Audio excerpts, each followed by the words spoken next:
জগন্নাথ বিশ্ববিদ্যালয়ের শিক্ষার্থী এবং জবি ছাত্র দলের আহ্বায়ক কমিটির সদস্য জোবায়েতকে কিন্তু শেষবারের মতো নিয়ে আসা হয়েছে তার প্রিয় ক্যাম্পাস জগন্নাথ বিশ্ববিদ্যালয়ের আঙিনায়। আমরা দেখছি কিছুক্ষণ আগে মিটফোর্ড হাসপাতালের মর্গ থেকে ময়না তদন্ত শেষে তার এই মৃতদেহটি নিয়ে আসা হয়েছে জগন্নাথ বিশ্ববিদ্যালয়ের এই ক্যাম্পাসে, এবং আমরা দেখছি কিছুক্ষণ পরেই তার জানাজা নামাজ অনুষ্ঠিত হবে।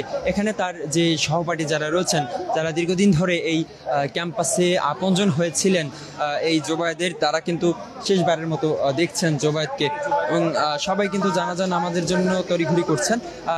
জোহরের নামাজের পরপরই অনুষ্ঠিত হবে জোবায়েতের জানাজা নামাজ। আপনারা জানেন যে গতকাল বিকেলে যে ঘটনাটি ঘটেছে সেটি কিন্তু ইতিমধ্যেই সারা দেশে একটি আলোড়ন তৈরি করেছে, যে টিউশনি করাতে গিয়ে খুন হয়েছেন জগন্নাথ বিশ্ববিদ্যালয়ের শিক্ষার্থী জোবায়েত, এবং সেই ঘটনার পরপরই আমরা দেখছি সারা দেশ জুড়ে এর প্রতিবাদে উত্তাল হয়ে উঠছে, এবং এই শেষ মুহূর্তে এসেও পরিবারের পক্ষ থেকেও সঠিক বিচার দাবি করা হচ্ছে, এবং সহপাঠী যারা রয়েছেন জগন্নাথ বিশ্ববিদ্যালয়ের সাধারণ শিক্ষার্থীরা, তারাও কিন্তু এর সুষ্ঠু বিচারের দাবি করছেন। পরিবারের পক্ষ থেকে যেমনটি বলা হচ্ছে যে যাতে কেউ এই ঘটনার সাথে জড়িত নয়, এমন কেউ যাতে এই মামলায় ফেঁসে না যায় সেটি কিন্তু তারা বলছেন, এবং যারা এই ঘটনার সাথে প্রকৃতভাবে জড়িত তাদের সর্বোচ্চ শাস্তি ফাঁসির দাবি করছেন।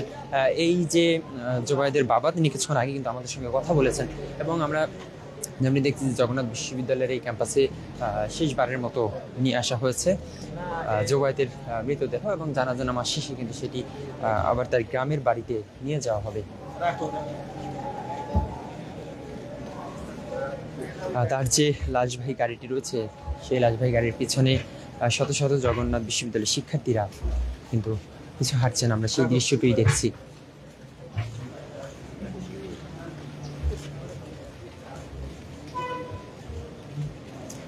জগন্নাথ বিশ্ববিদ্যালয়ের শিক্ষার্থী জোবায়েত, এবং তিনি কিন্তু একই সঙ্গে জগন্নাথ বিশ্ববিদ্যালয়ের ছাত্র দলের যে আহ্বায়ক কমিটি রয়েছে সেই আহ্বায়ক কমিটির সদস্য ছিলেন। গতকাল বিকেলে তিনি টিউশনি করাতে গিয়ে এই মর্মান্তিক খুনের শিকার হন, এবং সেই ঘটনায় প্রাথমিকভাবে এখন পর্যন্ত যেমনটি জানা গিয়েছে যে সেই শিক্ষার্থীর প্রেমিক এই খুনের সঙ্গে জড়িত, এমনটি কিন্তু প্রাথমিকভাবে এই তথ্য জানা গিয়েছে, এবং পুলিশের কাছে জবানবন্দিতে সেই শিক্ষার্থী বর্ষা তিনি বলেছেন যে আসলে এই খুনের ব্যাপারে পরিকল্পনা কিংবা সংগঠিত হয়েছে যে সেটি সম্পর্কে তিনি অবগত ছিলেন না, এবং তিনি আরও যেমনটি বলছেন যে তিনি এই যে ঘটনাটি ঘটেছে সেটি পুরোপুরি কিন্তু প্রেমজনিত কারণটি এখন পর্যন্ত প্রাথমিকভাবে সেটি জানা যাচ্ছে, এবং আপনারা দেখছেন যে জানাজার জন্য এই মুহূর্তে জোবায়েতের সেই মৃতদেহ নিয়ে আসা হয়েছে তার প্রিয় ক্যাম্পাস জগন্নাথ বিশ্ববিদ্যালয়ে।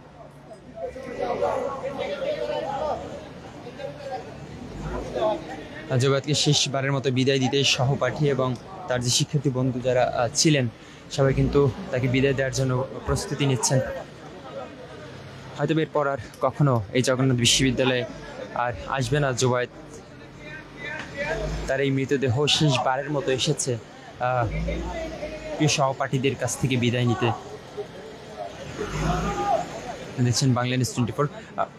এই মুহূর্তে জগন্নাথ বিশ্ববিদ্যালয়ে জোবায়েতের মরদেহ রয়েছে, এবং তার সহপাঠী বন্ধু বান্ধব যারা রয়েছেন তারা কিন্তু প্রস্তুতি নিচ্ছেন জানাজার। দুপুর 12টায় জানাজা হওয়ার কথা থাকলেও মর্গ থেকে তার লাশ নিয়ে আসতে একটু বিলম্ব হওয়ার কারণে এটি কিন্তু জোহরের নামাজ চলছে, এবং এই নামাজের পরপরই অনুষ্ঠিত হবে এই জানাজা নামাজ।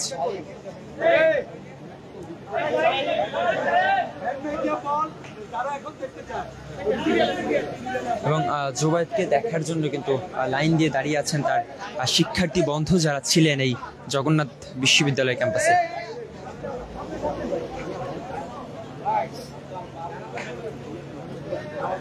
জবি শিক্ষার্থী ও জবি ছাত্রদল আহ্বায়ক কমিটির সদস্য জোবায়েত গতকাল তিনি টিউশনি করাতে গিয়ে এই মর্মান্তিক খুনের শিকার হয়েছেন, এবং তার লাশটি কিন্তু রক্তাক্ত অবস্থায় সিঁড়িতে পড়েছিল।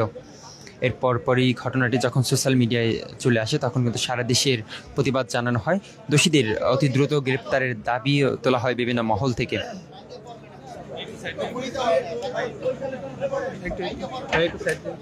শেষবারের মতো জগন্নাথ বিশ্ববিদ্যালয় ক্যাম্পাসে এই জোবায়েতের মরদেহ নিয়ে আসা হয়েছে। জোবায়েতকে বিদায় জানাতে সহপাঠীরা কিন্তু তাকে বিদায় জানাচ্ছেন শেষবারের মতো। এবং এই ঘটনার সাথে যারা সংযুক্ত উভয়ের শাস্তি দাবি করছেন সকলে, এবং তার পরিবারের পক্ষ থেকে এই দোষীদের ফাঁসির দাবিও কিন্তু করছেন।